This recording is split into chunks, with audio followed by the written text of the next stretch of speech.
From the studios of KPFK Pacifica Radio in Los Angeles, this is Uprising, and I'm Sonali Kolhatkar. It's Thursday, June 11th, 2015.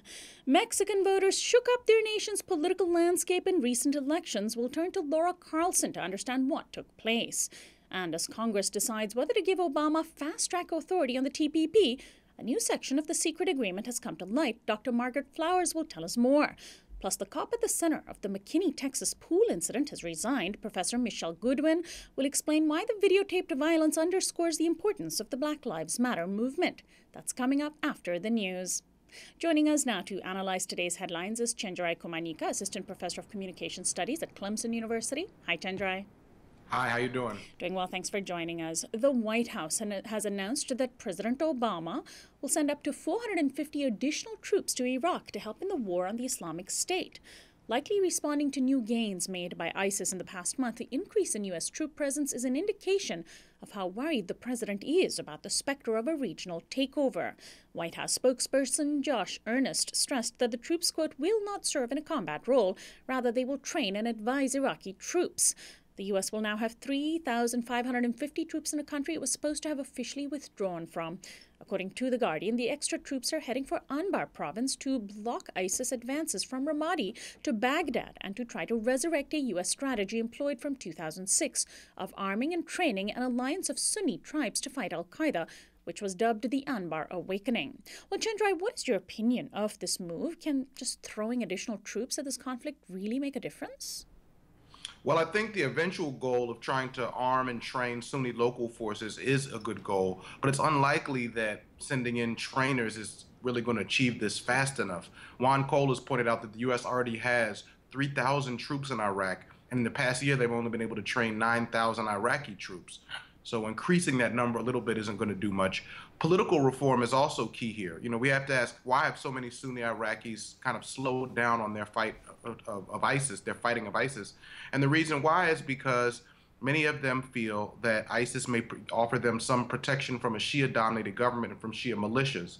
And so a political policy of exclusion during the past years has allowed the spread of ISIS in the Northwest.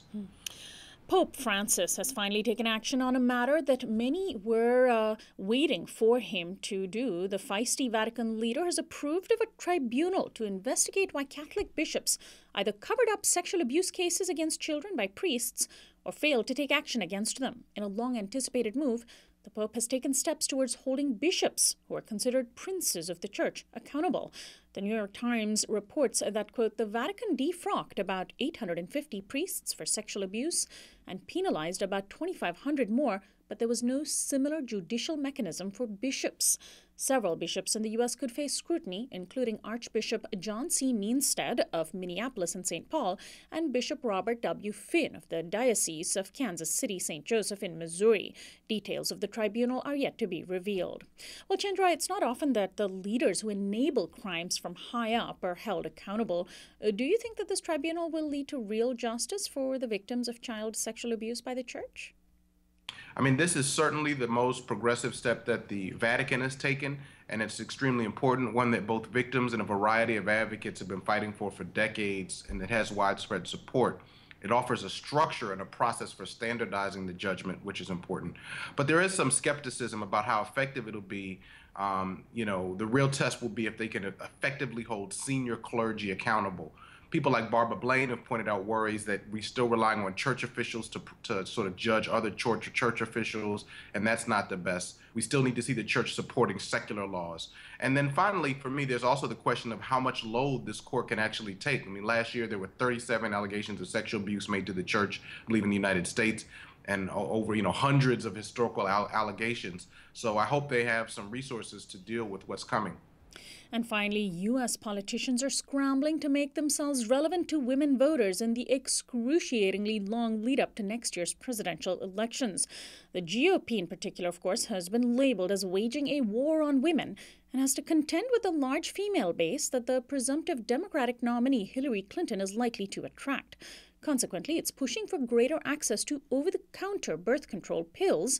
Republican Senator Kelly Ayotte has introduced a bill to that effect, and 3 fellow senators with anti-abortion reputations have signed on: Ron Johnson of Wisconsin, Dean Heller of Nevada, and Richard Burr of North Carolina. Still, there are concerns that because the Affordable Care Act covers prescription birth control pills, making more contraceptives available without prescriptions could leave many women having to pay out of pocket. Meanwhile, GOP state legislators in Texas have successfully cut off most access to reproductive health care for women there. Now, Chenjerai, do you really think that women voters will buy such hypocrisy? Is it as simple as just pushing a bill or two?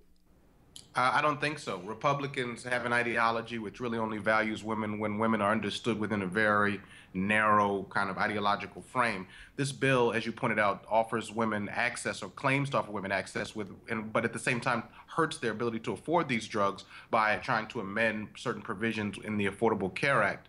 Also, I think women voters are savvy enough to look at the full range of Republican legislation. This means looking at their stances on equal pay, violence against women, where Republicans have been slow on, and then abortion, which Republicans have been horrible on. Year after year, they introduce new bills, either to outlaw abortion outright or discourage it by making ridiculous and humiliating requirements of women who may be considering it.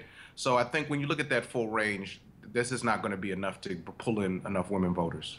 Chenjerai Kumanyika, I want to thank you so much for joining us today. Thank you. Chenjerai Kumanyika is an assistant professor of communication studies at Clemson University. And by the way, in a follow-up to yesterday's news of Nobel Prize winner Tim Hunt making misogynist remarks about working with women, he has now reportedly resigned over his comments. This is Uprising. We'll be right back.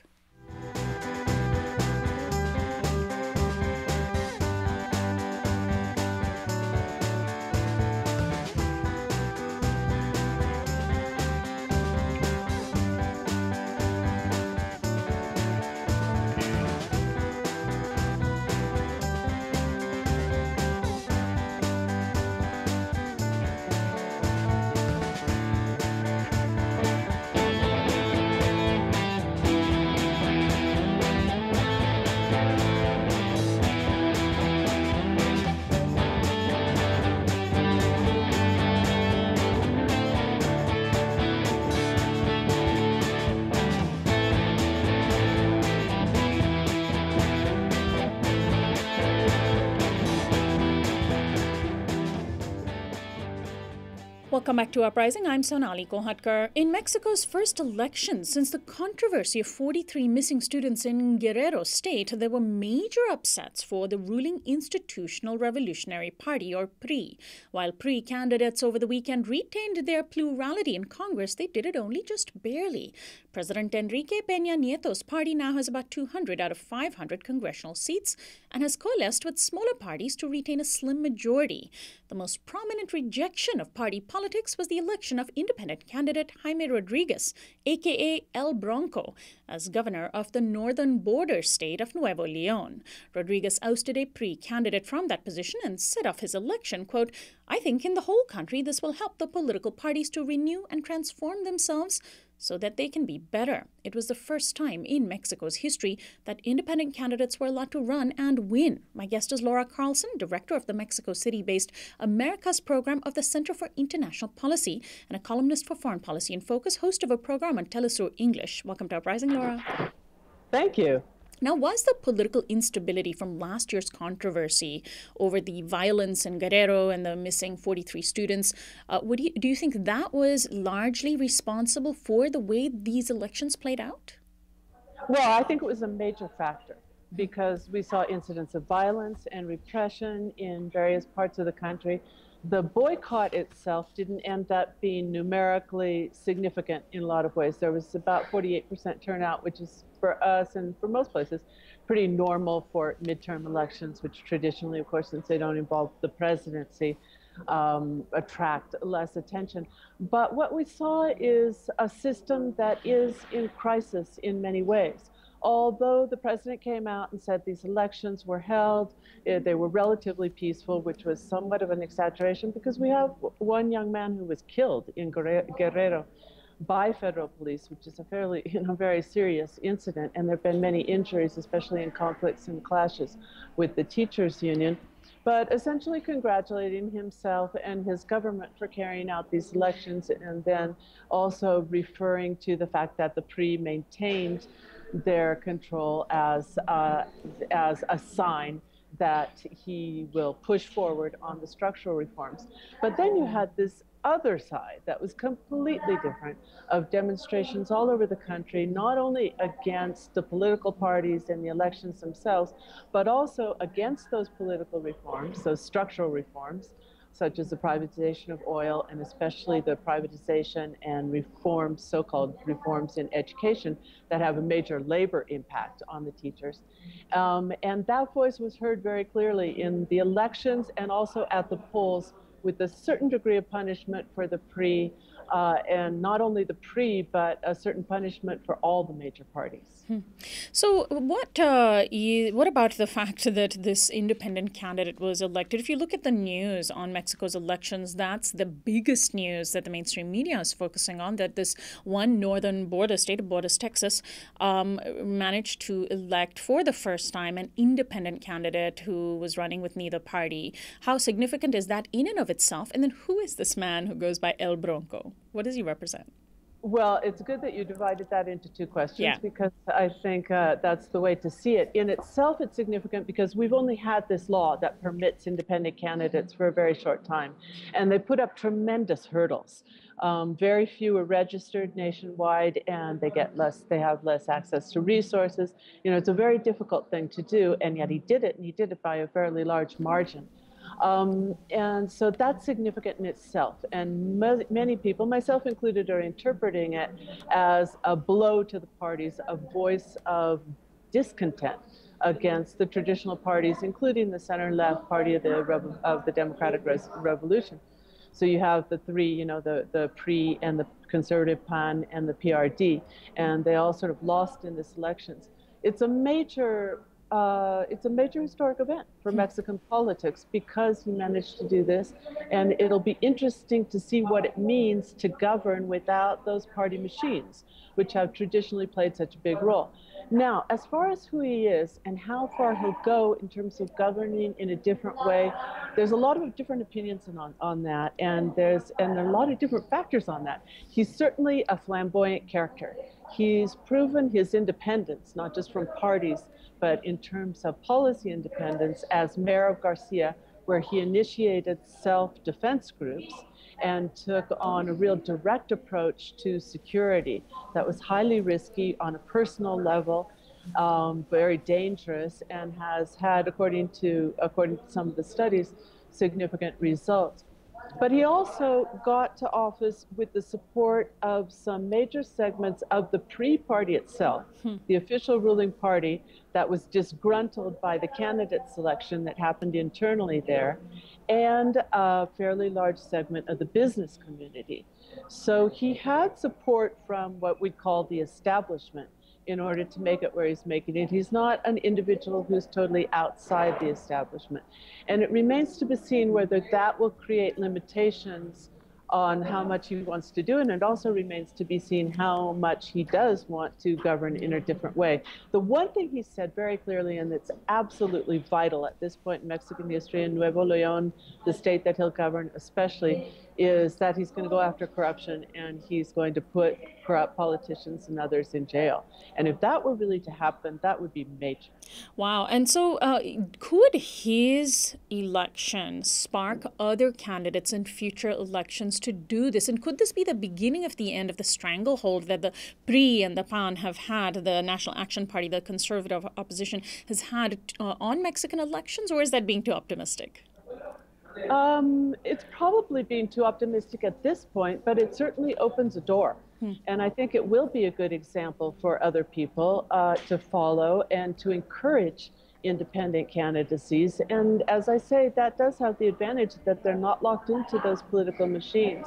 And we're hoping that those independent candidacies won't go the same road of vote buying, which we saw among all the major parties in this elections. There's already grievances being filed with the National Elections Institute, and a lot of the corrupt practices that have come to characterize all of the other parties. And so what about the National Action Party? What about the Party of the Democratic Revolution, the PRD? How did they do in this? I also understand the Green Party of Mexico did a little bit better than normal. And there's a new alliance party that has also captured a lot of votes. And, for, of course, us here in the United States to hear of a plethora of parties, winning these seats in the Mexican Congress is, it's hard for us to relate to that, I think. Yeah, but let's look at that point first, Yeah. because I think you have to read between the lines on that. We do have new parties, and most of them made their 2% bar. They all did to continue to exist on the political scene. The rise of the Green Party is a good example of a certain fear about this plethora of parties that's coming up. And that is that they had this huge propaganda campaign. They've already been fined for violating campaign finance rules, but it worked. So the lesson there is that according to the Electoral Institute, violating their laws actually is a very effective campaign strategy, unfortunately. But what is the Green Party? In the first place, it's not at all green. It has absolutely almost zero ecological, qualifications. And it has been for many years a lackey of the PRI. So I'm afraid, and I think that this is something that we need to watch, that what they're doing is feeding the Green Party out of the same kind of machine resources that the PRI draws on and the same kind of dirty tricks in order to present a more plural-looking political scene. But in reality, this has been going on for years. The Green Party always votes with the PRI. Wow.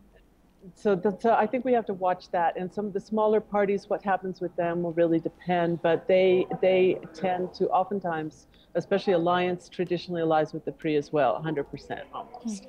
And then when we look at the PUN, people were surprised that they were able to maintain even their basic presence within the government, because the party's been kind of in a shambles for several years. And when we look at the PRD, there we see some really big changes with the split off of the Movement for National Regeneration called Morena Party. The PRD lost big time in these elections, and especially here in Mexico City, where they lost delegations and they lost their clear majority in the assembly. And so finally, Laura Carlsen, what does this mean for Enrique Peña Nieto and his major energy reforms? Does he have the mandate to continue them, given that he has already sort of pushed through the bulk of those reforms? But for the rest of his, I believe, 3 years in office, what does that mean for what do these election results mean for his presidency and how you think he might rule? Well, no, these elections are not a mandate to continue with these policies. In spite of the fact that a lot of people went out to vote, there continues to be, according to a poll, some 90% level of discontent with the political parties, with the political system, and his approval rating is also very low. And so and the big thing to remember is that in Mexico, it's not a question of just going to vote and then forgetting about being a citizen or democracy. A lot of what happens with democracy is taking place in the streets, and will continue to take place in the streets with the demonstrations against these structural reforms. So he will face some major challenges in the future, and the movement will continue to grow to confront and to oppose many of those reforms because of their extremely negative impact on broad sectors of the population. Laura Carlsen, I want to thank you so much for joining us today and helping shed light on what has just unfolded in Mexico. Thanks so much. Thank you, Sonali. My guest, Laura Carlsen, is the director of the Mexico City-based Americas program of the Center for International Policy. She's also a columnist for Foreign Policy in Focus, and she hosts a program on Telesur English. This is Uprising. We'll be right back after this break.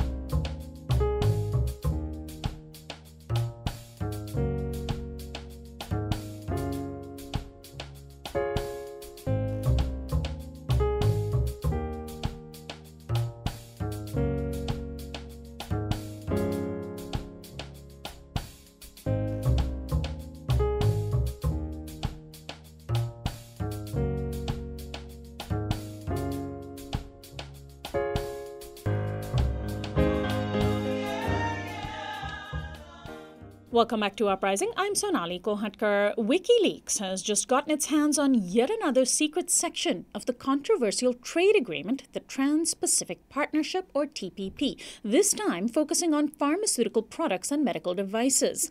According to analysis also published by WikiLeaks, the healthcare annex to the secret draft transparency chapter of the TPP forces healthcare authorities to give big pharmaceutical companies more information about national decisions on public access to medicine and grants corporations greater powers to challenge decisions they perceive as harmful to their interests. In the United States, President Obama is still aggressively pushing for so-called fast-track authority on the TPP from Congress. If Congress grants the president such authority, it relinquishes its right to amend the final draft of the TPP and only allows an up or down vote. Activists like my guest Dr. Flowers, Margaret Flowers, are camped out in Washington, D.C. this week, attempting to educate members of Congress on why they should not authorize fast track. Margaret Flowers is an activist with popularresistance.org and flushthetpp.org. She's written and spoken extensively about the Trans-Pacific Partnership and fast track. Welcome to Uprising, Margaret. Thank you for having me on. Thanks for joining us. Now, how close are the votes? Does fast track authority have a serious chance of passing? You know, it's a really crazy time right now in Washington, D.C., and we're just hearing various things. We can't really tell who's telling the truth. We know that about 134 Democrats and Republicans have said that they are either going to vote or are leaning yes. About 169 have said they're leaning towards voting no or planning to vote no. Still a lot up in the air.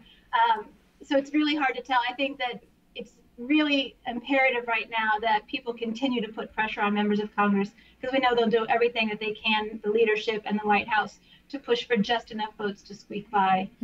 You're in a hotel room right now to do this interview, but you've been essentially outdoors trying to talk to members of Congress. Explain where you are normally when you're not doing interviews and how you're engaging with members of Congress and their aides, presumably. Right, and also operating off of not very much sleep, but we are basically set up on the corner right between the Capitol building and the Longworth House building. And this is a path that many members of Congress take multiple times a day, going back and forth when they need to vote. And so we've been able to engage a number of them. Sometimes we have to chase them down a little bit, but it's been an opportunity to speak with them. And for those, it's interesting, those who are voting no on fast track are very comfortable talking about that. They're very proud of that. Those that are voting for it really don't want to talk about it at all, or don't want to be confronted about that. And we have a list, we have 3 easels set up where we're tracking how members are voting. And so that's also drawing a lot of attention. Staffers are coming down to check it and see where their member is listed. And members themselves have been coming and checking it. So it's been a very interesting opportunity to engage them when normally we don't have very much access to these. So in a way, you've sort of set up an outdoor war room on the issue of fast track, and this is traditionally done indoors by people cloistered and, you know, within 4 walls, and also people who are not activists like yourself. Have you also, through this, been able to engage the public who might be in the area? Because, of course, there's very little public information or knowledge about, on a broad level, about TPP. Yes, we have. We've been, every day we have to print more flyers. We're going through about 1,000 of them a day. Our volunteers are handing them out.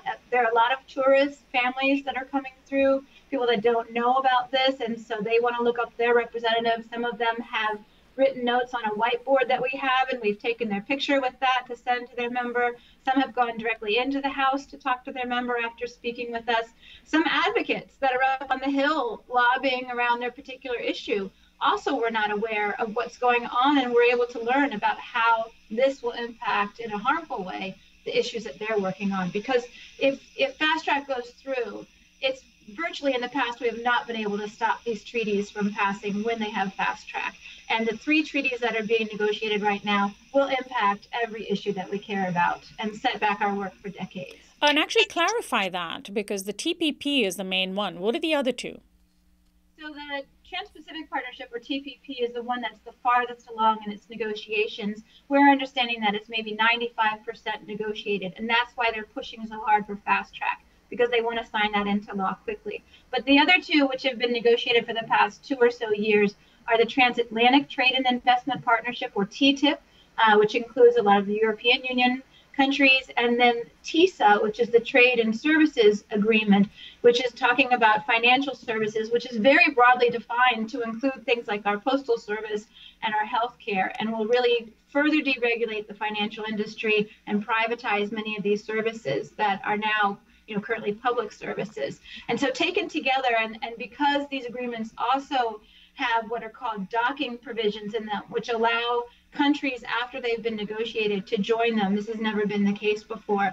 Together, they're really going to fundamentally alter our global governance and really will be the template for all of our kind of future global financial and trade issues. So, Margaret, is it fair to say, for those whose eyes glaze over when we start digging into the details of this, and I do want to dig into the details briefly about the news section that was leaked, but just to put a broad framework on it, is it fair to say that these major trade agreements that are being negotiated in secret essentially make corporate profits supreme over democratic decision making, and that our democratic decision makers whom we have elected are relinquishing their rights to corporations because, of course, there's often a revolving door and, they're serving power. Is that accurate?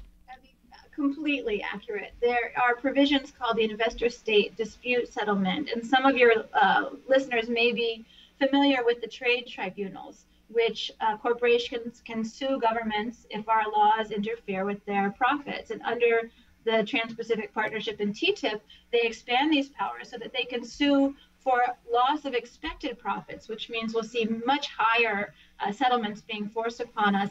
There's an interesting example that just happened last night. Canada and Mexico sued the United States through the WTO, or World Trade Organization Trade Tribunal, because we have a law requiring that our meats are labeled based on their country of origin. And so Canada and Mexico sued us, saying that was inhibiting their ability to sell their products in our country.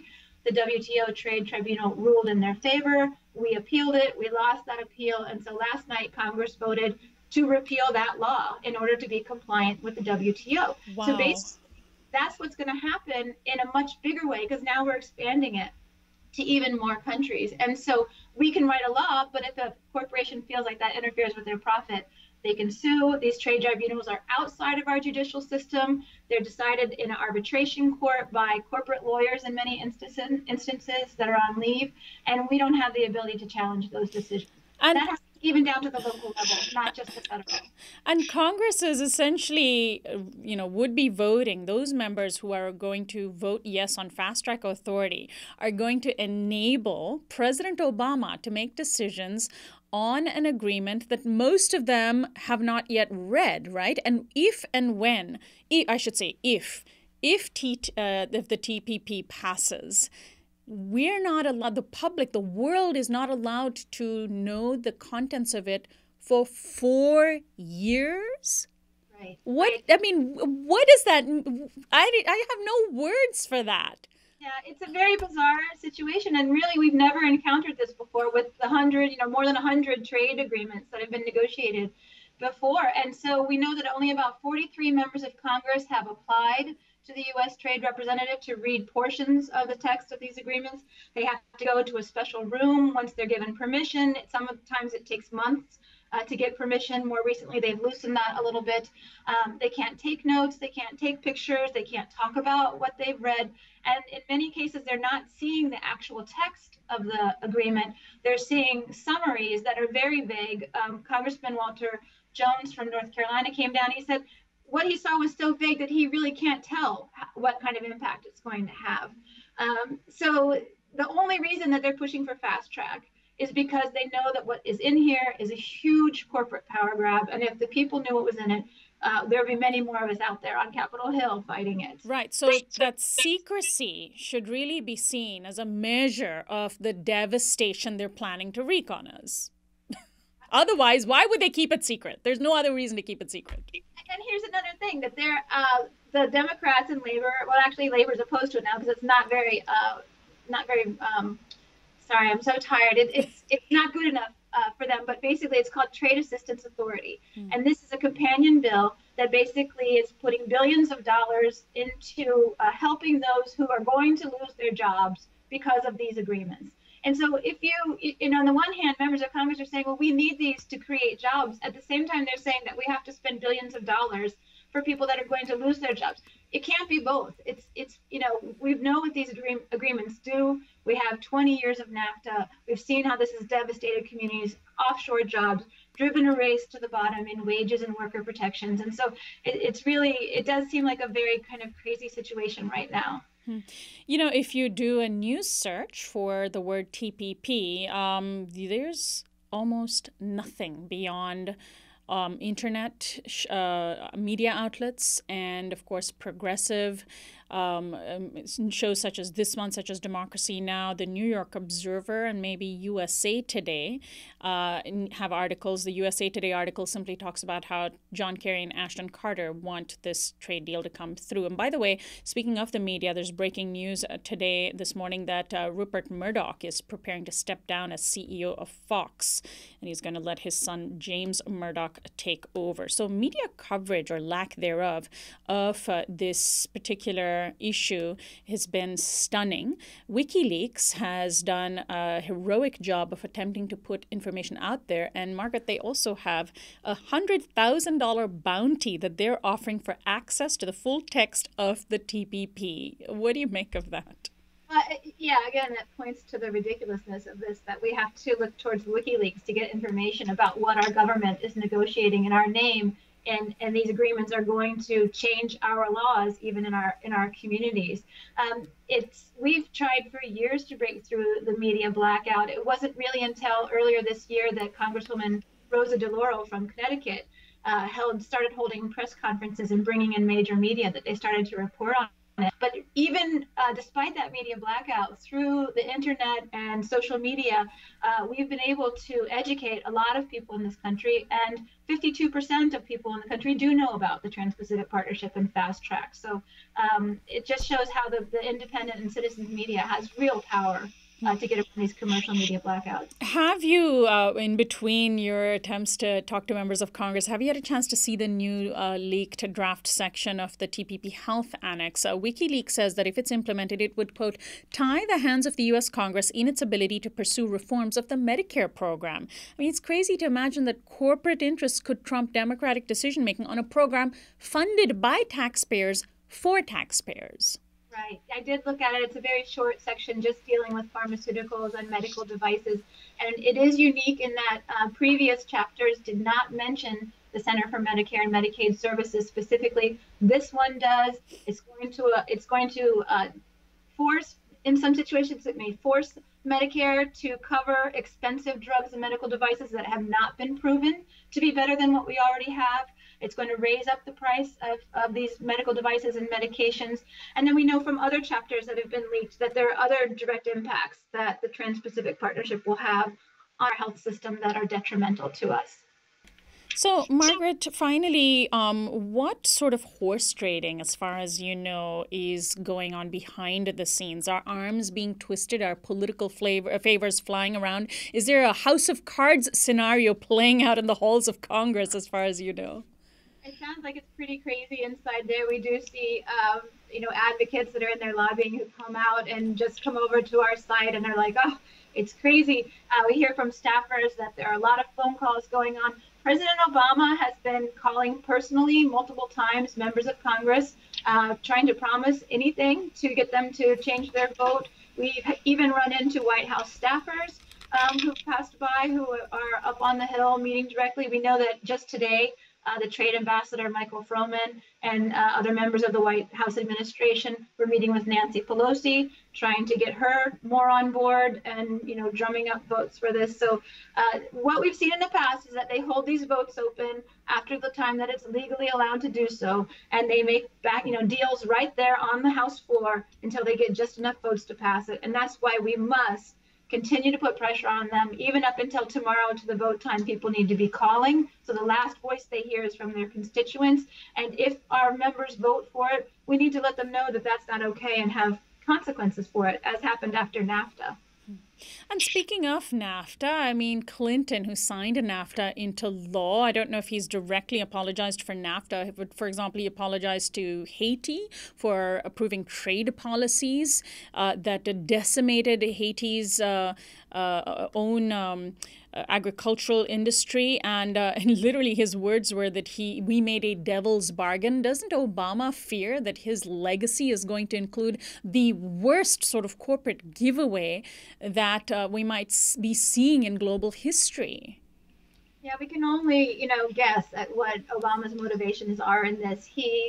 President Bush had been negotiating this and he dropped it, and Obama picked it up in 2009 and has been pushing very aggressively. And it boggles our mind because it goes against everything that he says that he stands for. And unfortunately, it is going to leave a devastating legacy.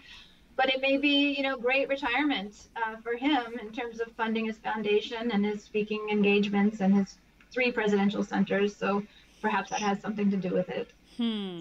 Well, I want to thank you, Margaret, very much for joining us today. And where should our audience go online to find out how they can get involved, how they can educate their fellow citizens about these trade deals, about fast track, etc.? Thank you. So on the flushthetpp.org website, if you go to the tools page, we're keeping a whip list or a list of how members are saying that they're going to vote there. We also have phone numbers for those who are undecided, and you can follow us on Twitter at #RiggedTradeRebellion, and we'll be tweeting out live updates there. Rigged Trade Rebellion, #RiggedTradeRebellion. Thank you so much. We'll post that to our website as well, uprisingwithsonali.com. Margaret, thanks so much. Hope you get some sleep. Thank you. My guest, Dr. Margaret Flowers, is an activist with popularresistance.org and flushthetpp.org. She has written and spoken extensively about the Trans-Pacific Partnership and Fast Track, and she's currently camped out with other activists outside the Capitol in Washington, D.C., engaging members of Congress, encouraging them to vote no on Fast Track authority for the Trans-Pacific Partnership. This is Uprising. We'll be right back after this break.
Welcome back to Uprising. I'm Sonali Kolhatkar. A police officer named Eric Casebolt in McKinney, Texas, has just resigned after being at the center of a major controversy caught on videotape. Casebolt was seen roughing up a number of African-American teenagers at a pool party in broad daylight, in particular forcing a 15-year-old girl wearing a bikini onto the ground by her hair and digging his knees into her back as she lay prone, face down, crying for her mother. He also pulled out his gun, despite the fact that no one at the scene was armed and most were in bathing suits. Police Chief Greg Conley called Casebolt's actions, quote, indefensible, and has launched an investigation.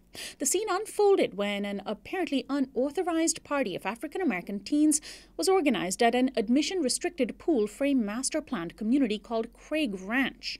Also part of the story is a fight that apparently took place between the black host of the party and a white resident. The white resident reportedly yelled at the black woman to go back to her, quote, Section 8 housing. The video of Casebolt interacting with the kids was taken and uploaded online by a 15-year-old white boy named Brandon Brooks, who says the police completely ignored white residents and others like himself and simply targeted the people of color. On Monday, more than 1,000 mostly black protesters marched to the pool at the center of the scandal and denounced the police violence and racism. My guest is Michele Goodwin, professor of law and chancellor's chair at the University of California, Irvine, founding director of the Center for Biotechnology and Global Health Policy. Welcome to Uprising, Michele. Thank you very much. It's a pleasure to be with you. Thanks for joining us. Well, so the video of the police officer arresting he handcuffed the young girl. In the end, only one boy was arrested. I'm wondering if you've seen the video and what your general impressions are of what happened and what was captured on it.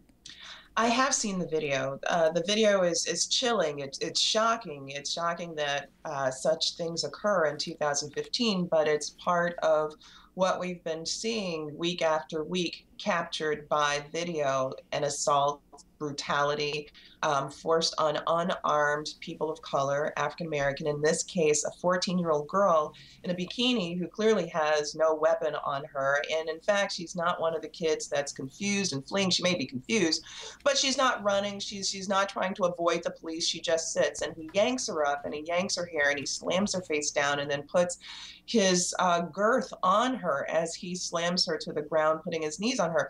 It's absolute violence, and it's completely uncalled for.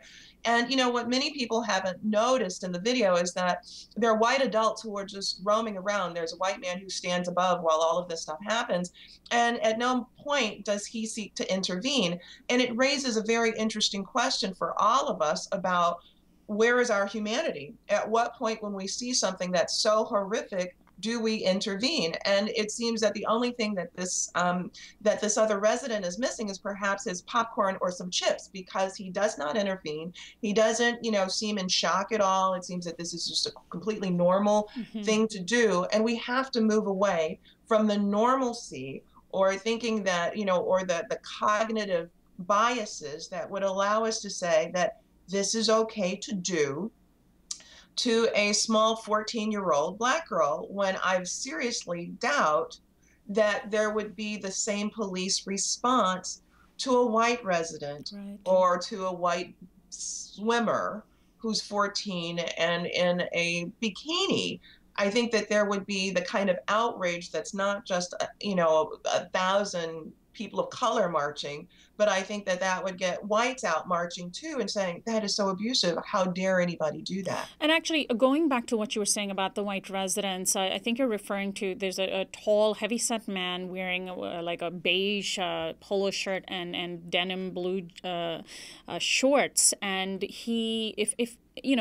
what struck me was not that he didn't intervene, but that he almost seemed like he was part of the police force, as if he was an ununiformed deputy, because he was hovering around and even holding back at one point the girl's friends who were trying to help her. He was allowing the police access to her.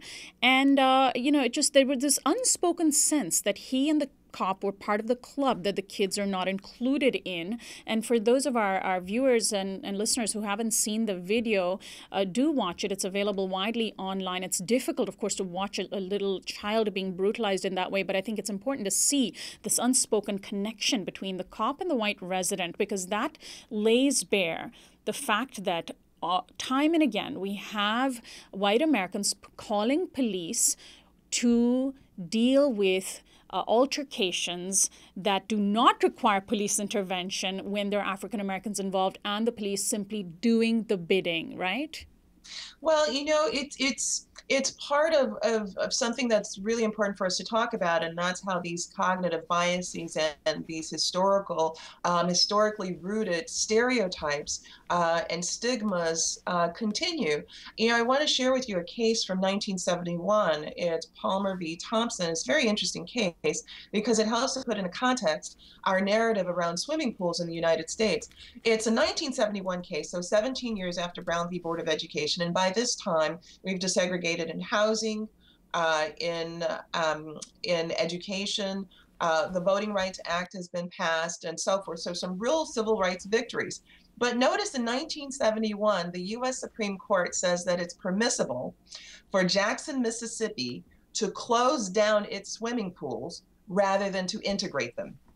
Jackson, Mississippi argues that, well, if we're forced to integrate these swimming pools, it's going to cost us a lot of money. And on this, they believe they're right. And here's why. Because during that period in our country, both when Blacks tried to swim in many cities and municipalities and Latinos, the municipalities would then close the pool, drain the pool, bleach the pool, and then fill it back up for its white residents. So it's a way in which the public health was used as a proxy for racism. The Supreme Court agrees. The Supreme Court says that, look, this is an equal protection challenge where Blacks have said that they would be unequally oppressed by this. And the Supreme Court says, well, if they're shutting down the pools, then everybody is affected in the same way. And of course, that's not the rationale that's used in Brown v. Board of Education when Southern school districts tried that too and said, well, we'll just shut down all the schools. And the Supreme Court said that that's not permissible. But in 1971, as it related to swimming pools, the U.S. Supreme Court said that was fine, because it's important to remember that race mixing in that very intimate way really seemed like a health harm. It goes back to the stereotype that Blacks are somehow polluted and infected. And one last point on Palmer v. Thompson, this case, the city shuts down all of its pools, but it leases one of the pools to the YMCA, knowing that the YMCA prohibits Blacks from swimming. So it's a shocking case for how recent it is, and it's a shocking case given the plethora of other cases where the Supreme Court said that that kind of racism, bigotry, and bias is just simply not permissible. Michele, what you're describing just reminds me so much of India's caste system, right? The Dalit caste, which is considered in the Hindu caste system the lowest of castes. They used to be called untouchables, literally because they were considered polluted. Often they were darker skinned. And, you know, what you were describing just reminded me instantly of that sense that the upper caste Hindus felt that they would literally be physically polluted if they touched accidentally even somebody from these, quote, untouchable caste. So this is the sort of backdrop for the story of what's happened and happening in McKinney. There's another aspect that I'd like to bring up to you. The young girl, the 14, some newspapers are saying 15-year-old girl, and I want to say her name because there's this campaign that I think is a really important campaign in the Black Lives Matter movement to say her name, say the names of African-American women who have been killed by law enforcement, in this case roughed up. Her name is Daheria Becton. I hope I'm pronouncing it right. Dajeria Daheria Becton. She is speaking out. But what happened to her, if you watch the video, veers dangerously close to sexual assault. She is wearing only a bikini. She was not armed. She was very vulnerable. She was young. And this man, this cop who's supposed to protect people, physically forced himself on top of her. Is that far-fetched to say that what he did veers dangerously close to sexual assault? So, you know, in the American vernacular where there's still such tension in terms of recognizing racism, I think that there would be people who say, well, of course not. That has nothing to do with sexuality or anything like that. But again, if we begin to unpack the historical narrative with this and the sexual abuse that African-American women and girls have experienced in this country since times of antebellum slavery, much of which has taken centuries to acknowledge, right? I mean, we can think about examples with presidents, Thomas Jefferson. How many centuries literally did it take for there to be an acknowledgement that, yes, he fathered children by the slave that he raped, who happened to have been his wife's half-sister, right? I mean, and because we have such difficulty in recognizing that, and because there is a narrative about Blackness as not beautiful, there is also this cognitive bias that, well, of course, because African-American women aren't attractive, that of course there could never be the sexual assault. Who would ever want them? And yet what we know is that that too has been a very powerful legacy in the United States, yet unrecognized, yet unfully packed. And so in this particular case, yes, it reeks of her vulnerability because she's just wearing a bikini, which is totally permissible to wear being at the beach or being in a swimming pool. And there is the extreme manipulation of her body and exploitation and assault on her body by this officer. I mean, he tugs at her hair with such violent force that it raises her neck back, and then he slams it forward, and he puts the weight of his body on her while she's in this very vulnerable position in terms of what she's wearing, which again is appropriate for the activity that she was involved with. And yes, this sort of the peeping Tom image also of the resident who looks on all of this as it happens. It's very disturbing. Yeah. It really is. And importantly, Sonali, this should be disturbing for anybody to see. It shouldn't just simply be disturbing for African Americans and people of color. This should be the type of video where a parent watches it, a parent who has a white daughter, and says, I would never want my daughter to be treated that way. Yeah. That is totally impermissible. So you're asking for people to humanize people. Absolutely. Because that's essentially exactly. It. Yeah. Well, this is it. That this is our daughter. These are our daughters. And the very point that you make, the recognition of the African woman, American woman and girl and their bodies as being also the targets and the subjects of police violence and brutality. And you know, Sonali, it's something that's so often missed. I mean, when we talk about mass incarceration in this country, it's through a male lens. No one bothers to pay attention to the fact that the U.S. incarcerates more women than any other country in the world, more than China, India, Brazil, and Russia combined. Wow. So we're not paying attention to what happens in terms of women, their bodies, and the violence that they experience within their own communities, let alone by law enforcement. And we really urgently need for people to wake up and to see this, because, you know, I always say that, you know, the poorest amongst us and those who are the most vulnerable are only the canaries in the coal mine. When this can happen in this community to these kids, and if you look at these kids closely, you will see how well trimmed the haircuts are for the boys, how well clad, even if in bikinis, the girls are. These are not kids who sort of ruffians coming from the roughest parts of town and found themselves there. If this can happen to the kids who come from middle-class families and they're African American, soon this could happen to white people's children too, and that we must pay attention to. Now, I have some friends who live in Texas who are normally very progressive-minded, who have never denied that there exists serious racism and police violence that's out of control, who sent me long rants from white residents in McKinney who said there's another point of view about what happened, that the media are totally distorting it. The Dallas Morning News also published these so-called competing narratives where white residents are attempting to defend police action, saying that essentially the partygoers were this out-of-control mob who had no respect for authority, that the party had more attendees than was allowed at the pool. It was unauthorized. This was a private pool that they didn't have access to, that there were kids jumping over the fence. There was kids were smoking weed and drinking, although the black partygoers maintained that none of that was happening. So how do you, I mean, obviously neither you or I were actually physically there. So, but just from the video and just from what you've seen, for example, and the fact that 500 plus, almost more than 1,000 people showed up to protest on Monday, clearly they are local residents. They felt that something unjust happened. So how do you respond to this? Well, there's two sides to the whole story.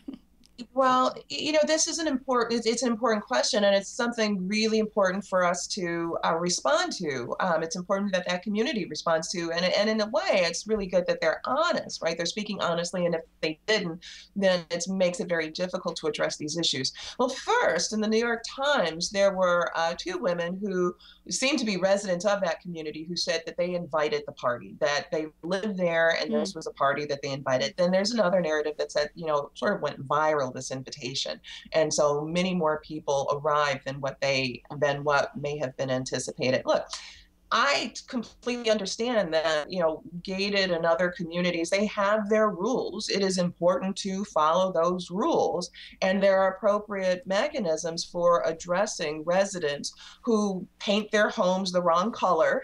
There are gated communities that say you must only paint your home beige, and when the person paints his house blue, then there's a community response that is already dictated in some bylaw rule for being in the community. That does not lead necessarily to police violence and people being yanked and banged on the ground, or folks having to lay face down on the sidewalks and things like that. And I completely understand if there are parties that get out of control. Look, white residents have parties that get out of control. Many people can. The question is, how do we respond to these incidents? How do we even see these incidents when they happen to affect marginalized communities? And I think that there's a very different way in which we view that. I mean, think about George Zimmerman and Trayvon Martin, right? Like just that one night. For George Zimmerman, it seems completely out of this context that there would be a Black kid walking down the street with a hoodie. There must be something wrong. And it's quite possible that had it not been a Black kid walking down the street with a hoodie, but a white kid walking down the street with a hoodie, it would have been perceived as very different. There are many people who came to George Zimmerman's aid saying, had the right lens on that night. George's lens that a Black kid with a hoodie had to be up to something wrong, even though this kid was only carrying Skittles and iced tea, not beer, not whiskey, and iced tea. And it gives you two different frames in which people can look at things in our country, right? Same boy, but two different lenses where, folks of color said, this is just an innocent kid trying to get to where he's going to. And so to think about the residents and how they responded, first I want to acknowledge there are rules and residents should follow their local community rules. But I also want to be mindful, too, that it's possible that people really see things very differently. So that what might have been seen by some other residents as, hey, these are just a whole lot of kids, they're a little bit loud, can you keep your guests down? For these residents might have seemed like something that was completely out of control, right. Something that had gone very native, something that they couldn't rein back without the police. And therein lies the real tragedy, a lack of communication, an unwillingness to communicate. And as you say, the African-American women involved have said that one white resident said that they should go back to where they came from, when my understanding is that they actually came from that community. Right, Section 8 housing. I want to thank you, as always, Michele, for joining us, and we will definitely have you back on the program again. Thank you so much for addressing these really important issues, Sonali. Thank you. Michele Goodwin is a professor of law and chancellor's chair at the University of California, Irvine. She's also the founding director of the Center for Biotechnology and Global Health Policy. This is Uprising. Anna Buss is our assistant producer. She's also our technical director today, along with Dan Swerdlove. Christian Beck is our production coordinator. Federico Garcia is our audio engineer. And Annie Mendoza is our social media coordinator. Do subscribe to our YouTube channel. We're online at youtube.com/uprising with Sonali, where you can see all of our interviews rather than listen to them alone. And your subscription sustains the TV production of Uprising. Our website is uprisingwithsonali.com, and our theme music is by Quetzal. I'm Sonali, co-host and executive producer of Uprising. I'll see you next time.